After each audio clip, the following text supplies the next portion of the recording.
میں نے نبی کریم صلی اللہ علیہ وآلہ وسلم سے سنا تھا کہ صدقہ کرو۔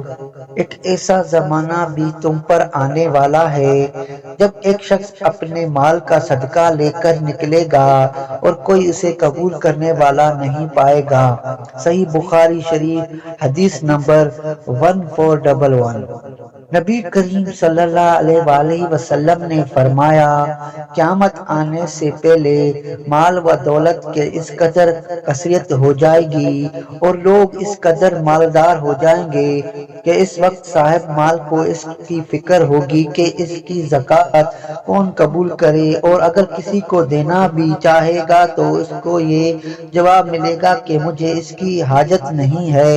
حدیث نمبر 1412۔ میں نبی کریم صلی اللہ علیہ وآلہ وسلم کے خدمت میں موجود تھا کہ دو شخص آئے، ایک فقر و فاقہ کی شکایت لے کے ہوئے تھا اور دوسرے کو راستے کے غیر محفوظ ہونے کا شکایت تھی۔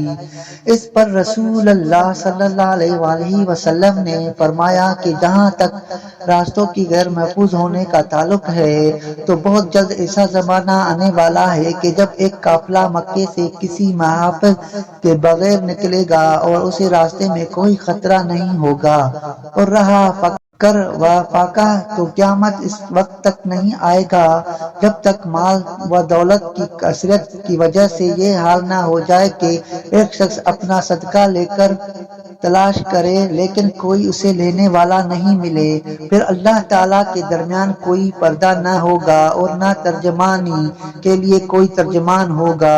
پھر اللہ تعالیٰ اس سے پوچھے گا کہ کیا میں نے تجھے دنیا میں مال نہیں دیا تھا؟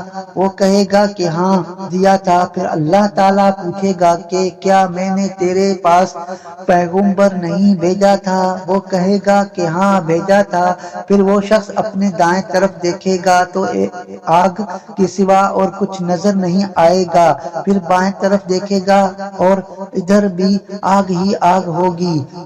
بس تمہیں جہنم سے ڈرنا چاہیے، خواہ ایک کھجور کی ٹکڑی ہے کا صدقہ کر کے اس سے اپنا بچاؤ کر سکو۔ اگر یہ بھی میسر نہ آ سکے تو اچھی بات ہی منہ سے نکالے۔ صحیح بخاری حدیث شریف حدیث نمبر 1413۔